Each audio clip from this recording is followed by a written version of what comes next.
This is DezPlays, and welcome back to XCOM 2. Now, this video is going to be a bit different than what we usually do because recently I got a question about what mods I'm using, and so I figured it might be worth going through some of them with you and to let you know where exactly to get them. The big one, A Better Advent by DerBK, is what this whole series is built around. And All Pods Active by Quaro, which we first added in episode 10, both those are mods that you've seen extensively by this point. So I'm not really going to go over those that much, although I did get a question about All Pods Active, which I will answer in a minute. So you will be able to find the links where you can get these mods below in the video description. Some of them are from the Steam Workshop, some are from the Nexus, and some of them are available from both. Personally, if I have the choice, I prefer to use the Nexus because if the modder updates, or even worse, removes their mod from the Steam Workshop, it will automatically be updated or removed from your game as well. And if you use the Nexus link, it will be up to you whether or not to update the mod if the author uploads a new version. And he can't remove it from your computer that way, the way Steam can. So before we dive into some of the mods I haven't talked about extensively before, I do want to answer a question I got about All Pods Active. And the question was, if the aliens are all active and moving to engage you, doesn't that mean you just camp? And I would say the answer to that entirely depends on the map size that you're given for the mission. On a small map, you're not going to be moving very much at all, but on a large map, you can expect to move about a fair bit. And even that isn't always guaranteed. Like in episode 10, our first mission with All Pods Active, we didn't really move very far from the drop zone at all. However, I had already done that mission to test the mod prior to recording the one that you actually saw, and it played out completely differently. In the test mission, our squad actually had to fight through most, if not all, of the map to eliminate all the aliens, and so it can be unpredictable at times. Now, the other big concern with All Pods Active is how the aliens can sometimes trickle in towards your squad without the danger of you accidentally activating them, particularly on the larger maps. And to answer that, I would say it can be advantageous, but on a very small map, it's definitely not an advantage because you're going to be fighting pretty much every alien on the map immediately. And that's actually what happened in the crazy mission, the one that you weren't able to see, where we were actually lucky that we were able to get out of there with most of our squad gravely wounded instead of dead. Something else to consider is that the alien pods outside of your visual range are already active and aren't going to patrol into you and waste their turn scampering. They'll be able to move into visual range and then take a shot at you right away, so that's something else to be worried about. And so there's some good and some bad there, and I really think All Pods Active completely changes how the game works and how you have to play it. So the first of the big mods other than A Better Advent or All Pods Active is Increased Enemy Squad Size by Sakurakoi. And this mod simply adds an additional unit to all the pods that you'll run into, with usually the weakest unit of the pod getting a clone. Although if the quote-unquote weakest unit of the pod is a codex, you might be in for a fun time. And there's 2 codexes! There's 3 codexes! Oh my god! I don't think this could possibly be any worse. Now the big reason I wanted to add this mod is because I wanted the Long War squad size of 8 instead of the default size of 6. Well, I mean, the default size is actually 4, but when you upgrade it, it's 6, right?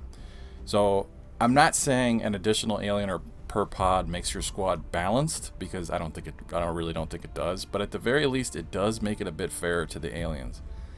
And that brings us to the next mod, Max Squad Size Fix by hairlessOrphan, available on the Steam Workshop. This mod won't increase your squad size. You'll have to do that by yourself, editing the default game INIs. And you search for max soldiers on mission. You change that number to the squad size you want -2, because this number is your squad size before you get the GTS squad upgrades. So if we wanted an upgraded squad of 8, we should change this number from 4 to 6. Next, you need to edit the default UI INI and search for max displayed slots and set the number to your upgraded squad size. So in our example, we would change this number from 6 to 8. Now, you don't need this mod to make these changes. However, without it, you won't be able to modify the equipment of whichever soldier is in those additional slots, nor will you be able to specify which soldier actually goes there. And I believe the way the game handles this is that it will slot in the highest ranked soldiers that you have available who are not already on the mission. And this mod fixes that problem so that you will be able to change them. Next mod up is True Concealment by FZeroRacer, which won't start the timers on Guerrilla Ops until our squad loses Concealment. And I talked about this quite a bit in episode 2, so I'll just say here what I said there, which is that I feel this mod brings the balance I was looking for in taking advantage of the concealment mechanic without removing the timer mechanic, which makes you play more aggressively than you might be comfortable with, which, overall, I think is a good thing. Now, in that same episode, I mentioned I was using Accurate Ranger Swords by Vazeron 1, which, quite simply, it changes your swords to be 100% accurate.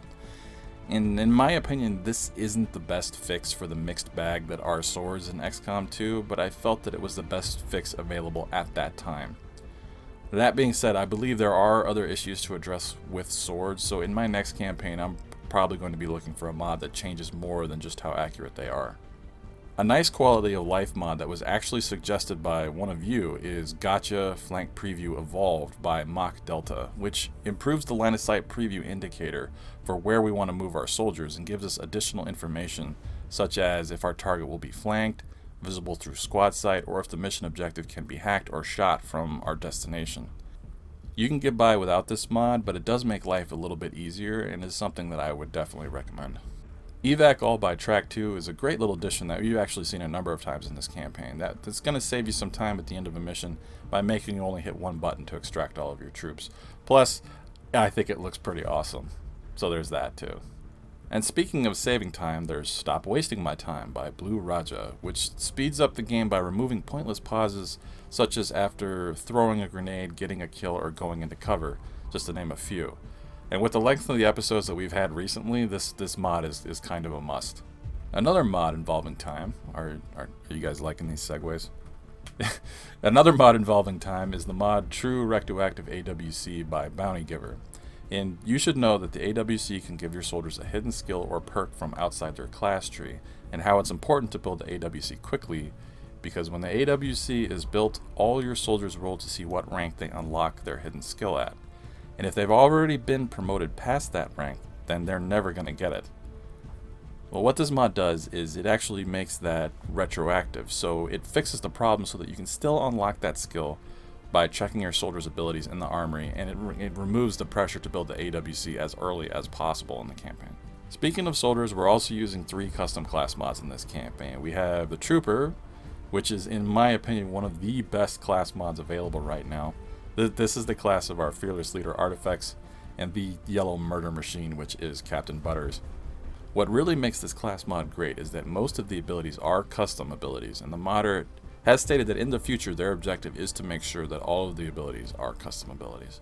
2 of the abilities on the Trooper which are especially good are Quickfire, allowing the Trooper to fire their pistol with their first action and not end the turn, as well as Lucky Shot, which is a shot with a pistol that is guaranteed to hit, and as far as I can tell, it bypasses armor as well, which has been absolutely amazing for us.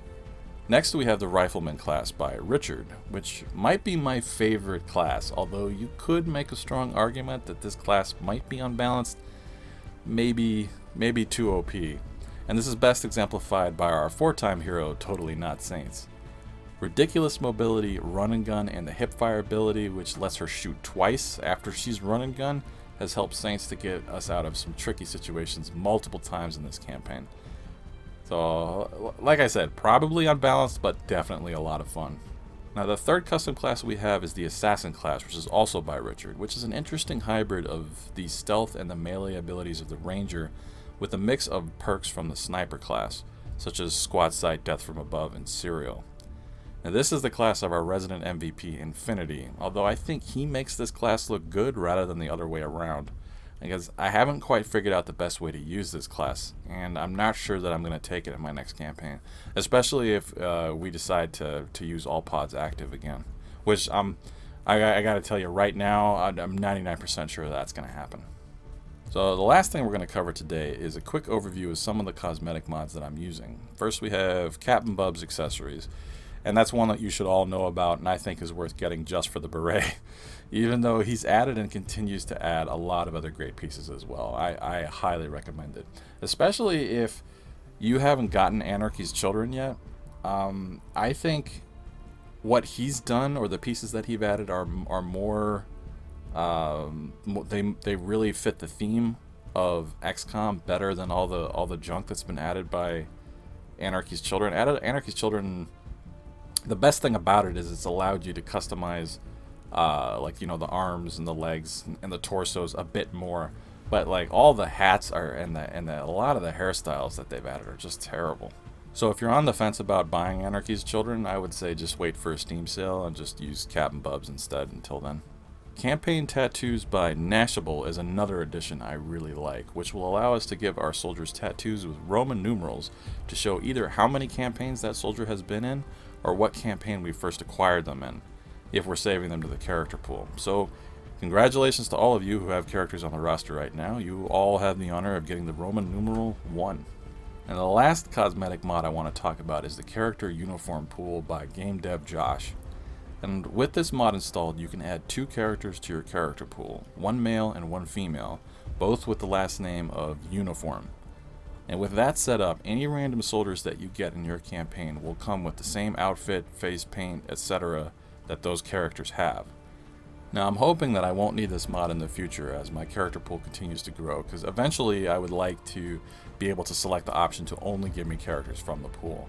But until that time, it's nice to be able to see right off the bat like which is a custom character and which is a random character.